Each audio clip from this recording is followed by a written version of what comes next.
আমাদের দেশীয় অভ্যন্তরীণ যে আইন এবং শৃঙ্খলা রক্ষা সহ আমাদের উপকূলীয় অঞ্চলের সার্বিক নিরাপত্তা বিধানে সর্বদা সচেষ্ট এবং সদা প্রস্তুত।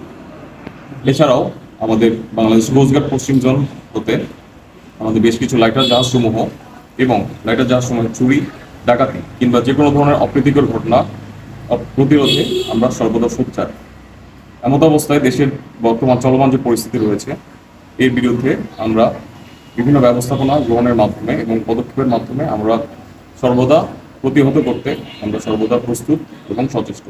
যখন থেকে এই সমস্যাগুলো সৃষ্টি হয়েছে বাংলাদেশ সরকারের নির্দেশ অনুযায়ী তারা নিয়মিত এখানে আসছেন, আমাদের খোঁজখবর নিচ্ছেন মন্দিরগুলোতে, বা আমাদের এই সম্প্রদায়ের যেন কোনো রকম তারা ক্ষতিগ্রস্ত না হয় সেজন্য তারা সজাগ দৃষ্টি রাখতেছেন। এজন্যই কোস্টগার্ডকে আমরা ধন্যবাদ জানাচ্ছি।